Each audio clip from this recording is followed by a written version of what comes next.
Voilà, un autre épisode qui va être consacré aux outils taillants. On va même dire tranchants. Mais tranchants pour aborder les métiers. Et nous allons donc parler de hache. Mais le terme hache est un mot très réducteur pour cet outil à facettes multiples et à métiers bien différents les uns des autres. Une petite sélection va suivre et ainsi vous comprendrez qu'il y a des choses à dire dans ce domaine-là aussi. Le terme de hache, celui qu'on connaît souvent, c'est la francisque qui servait pour les guerriers et la cognée qui servait pour l'abattage des arbres. Mais voici bien d'autres haches. J'ai commencé par vous parler de la doloire. La doloire était la hache qui servait au doleur. Le doleur était celui qui fabriquait ces grands tonneaux de 3 mètres de haut que l'on dénomme par le terme de foudre.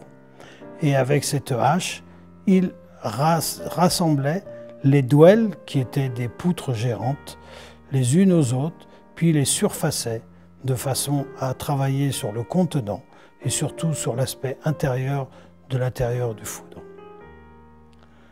Juste en dessous, une pièce maîtresse, une hache à blanchir de charpentier. Oui, c'est une pièce maîtresse de la collection, car les décors qui sont dessus nous laissent transparaître beaucoup de choses.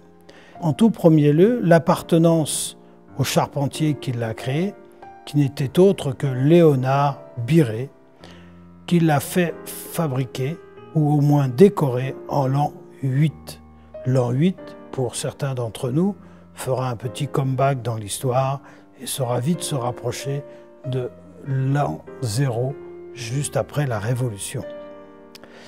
Ce qui est intéressant sur ce cartouche réalisé par Léonard Biret, c'est que celui-ci n'est pas un rectangle, n'est pas un pourtour de hache, mais il est carrément une charpente, une épure de charpente, car la charpente est sur le terrain. C'est une épure de charpente, et l'épure de charpente, c'est plus de 60% du métier de charpentier. Effectivement, le travail du trait est très important. Et Léonard Biret le sait, nous le signifie clairement, avec tous les nœuds d'assemblage qui sont effectivement les fonctions principales du mot charpente. Au-dessus, eh bien, Léonard Biret était sûrement compagnon et il nous en a laissé quelques symboliques. Tout d'abord, au sommet, ce rayonnement qui est la transmission du savoir. Cette transmission du savoir de l'apprenti vers le compagnon, du compagnon vers le maître, jusqu'au compagnon fini. Et tout ceci est écrit sur cette hache. Simplement, quand même, d'abord on va commencer par le carré sur pointe. Ce carré sur pointe nous donne sur chacune de ces pointes une signification bien différente. Sur le côté gauche, nous voyons ce cœur infléchi. Sur le côté droit, nous voyons ce bonnet phrygien. Rappelons-nous de l'an 8. Et sur la troisième pointe, le cercle et le rayonnement, transmission du savoir.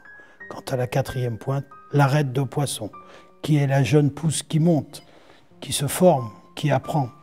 Et elle monte tellement haut qu'elle va jusqu'au rayonnement, au rayonnement du savoir et évidemment la construction du cercle qui va vers la perfection.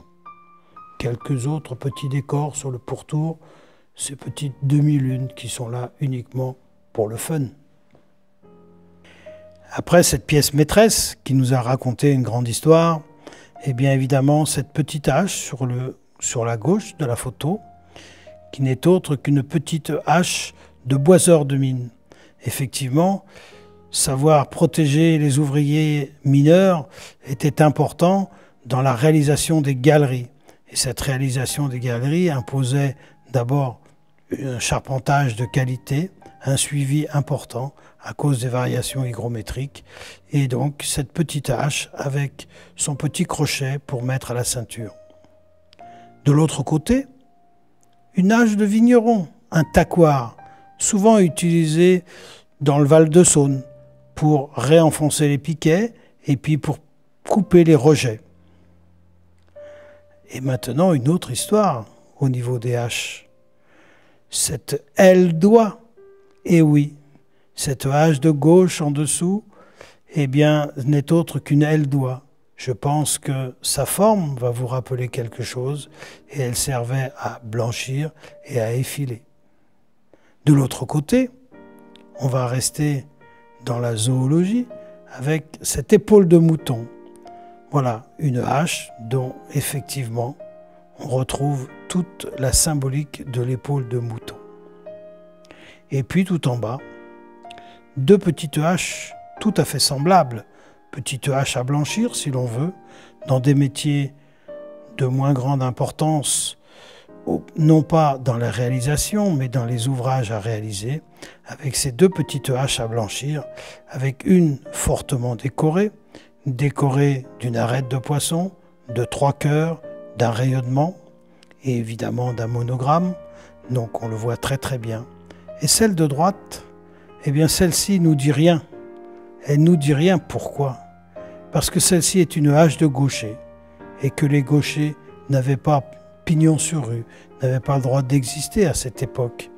Le gaucher, c'était un peu le petit bonhomme à l'écart de tous, c'était un peu l'idiot du village, si vous me permettez. Je peux me permettre, d'ailleurs, étant gaucher, ce n'est une grande fierté d'être classé dans les idiots du village. Voilà, un petit tour dans les outils taillants, les haches en particulier. Et comme vous l'avez vu, toutes celles-ci, vous ne les connaissiez pas bien. Maintenant, vous savez, c'est tout ce qu'on cherche à faire, c'est vous apporter un peu plus en vous plongeant dans une esthétique souvent remarquable, avec des histoires qui sont toutes à raconter. Un jour, on vous fera une histoire qu'on ne pourra pas vous raconter, mais c'est pour plus tard. Pour l'instant, restons très professionnels et très métiers. L'artisanat a mis en place des outils spécifiques à chaque métier.